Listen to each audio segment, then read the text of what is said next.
மகளே, 4 எருதுகள் கதையை படித்திருப்பீர்கள். ஒற்றுமையான எருதுகளை ஒரு நரி பிரித்து சிங்கத்திற்கு உணவாக கொடுத்தது பற்றிய கதை. என்னதான் ஒற்றுமையாக இருந்தாலும் 3வது நபர் ஒருவரை நமக்கிடையே அனுமதித்தால் கண்டிப்பாக நமக்குள்ளே பிரச்சனைகள் வருவதை தவிர்க்க முடியாது. இதை அவரிடம் கேட்காதே, அவளிடம் சொல்லாதே என்றுதான் ஆரம்பித்து ஒருவரை பற்றி இன்னொருவரிடம் பேசுவார்கள். இவரிடம் கேட்டதை இன்னொருவருக்கு சொல்வார்கள். ஒருவருக்கொருவர் மூட்டிவிட்டு இவர்கள் குளிர்காய்வார்கள். இதனால் நன்றாக போய்கொண்டிருக்கும் நம் குடும்பம் வீணாகிவிடும். நமக்கு சாதகமாக பேசுவதைப் போலவோ, ஆறுதலாக சொல்வதைப் போலவே, எச்சரிக்கையாக இரு என சொல்வதைப் போலவோ இவர்கள் பேசும் பேச்சுக்களால் பிரச்சனைகள் வரும். 3வது நபர் கணவன் மனைவி என்ற வட்டத்திற்குள் அல்லது நட்பு உறவு என ஒன்றுக்குள் வரும்போது கண்டிப்பாக பிரச்சனைகளுக்கான விதை தூவப்பட்டாயிற்று என்பதை தெரிந்து கொள்ளலாம்.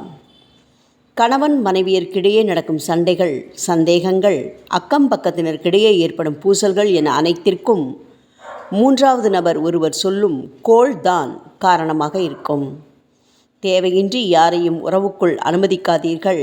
அவர்கள் என்ன சொன்னாலும் அதை அப்படியே ஏற்றுக்கொண்டு நடக்க ஆரம்பிக்காதீர்கள்.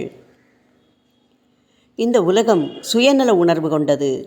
நாமும் அதில்தான் இருக்கிறோம். ஆகவே நமக்கும் சுயநலம் இருக்கத்தான் செய்யும். இதற்காகவே பிறரை வீழ்த்தி அழித்து அவர்கள் வீழ்ச்சியில் நாம் முன்னேற நினைத்து செயல்படுகின்றோம். நாம் முன்னேறும்போது பலரை பற்றி குறை சொல்லி நம்மை நாம் தக்க வைத்து கொள்ள நினைக்கின்றோம். நம் பெருமையை உயர்த்தி கொள்ள, நமக்கு வேண்டியவருக்காக பரிந்து பேச, நம் குற்றத்தை மறைக்க பிறர் மீது பழி போடுவதெல்லாம், பிறரை குறை சொல்வது, இவற்றை தவிர்க்க வேண்டும். பல குடும்பங்களின் அழிவுக்கு பொழுதுபோக்காக பேசும் நிலைதான் காரணம். அதிலும் பெண்களின் பொழுதுபோக்கில் கண்டிப்பாக இன்னொரு குடும்பமோ யாரோ ஒரு பெண்ணோ நிச்சயமாக பாதிக்கப்பட்டு விடுவார். இதனால்தான் 2 பெண்கள் சேர்ந்தால் ஒரு சந்தை உருவாகிவிடும் என்பார்கள்.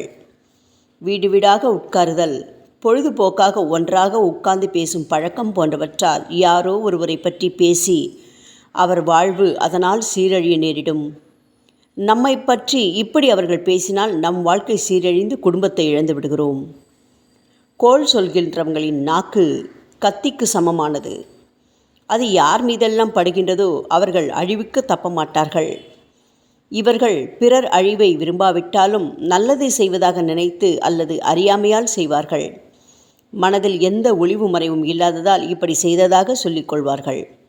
இவர்களது ரகசியம் மட்டும் முழு அளவில் இவர்களால் காப்பாற்றப்படும். இப்படிப்பட்டவர்களால் உங்கள் குடும்பம் கெடாமலும் உங்களால் பிறர் குடும்பம் கெடாமலும் பார்த்து கொள்ளுங்கள். கோள் சொல்கின்றவர்களின் குடும்பத்தையும் அவர்களையும் கடவுள் பழிவாங்குவதை நீங்கள் தெளிவாக பார்க்கலாம். கடவுளின் கோபத்திற்கு ஆளாகாமல் தப்பித்து கொள்ள விரும்பினால் பிறரது பாவத்தை உங்கள் நாக்கால் நக்குகின்ற விஷயமான பிறரை குறை கூறல், குற்றம் சாட்டுவதை தவிர்த்து விடுங்கள். நான் நியாயமாக நடந்து கொண்டிருந்த போதிலும் எனக்கு பிரச்சனைகள் வருகின்றன என நம்பினால் அதை முழுக்க முழுக்க என்னிடம் ஒப்படைத்து விடுங்கள். என் அருளை பெற விரும்புவோர் எதையும் என் பொறுப்பில் ஒப்படைத்துவிட்டு எனக்காக காத்திருங்கள். உங்கள் சார்பில் நான் செயல்படுவேன். உங்களுக்கு விமர்சனமில்லாத வெற்றி கிட்டும். ஓம் சாய்.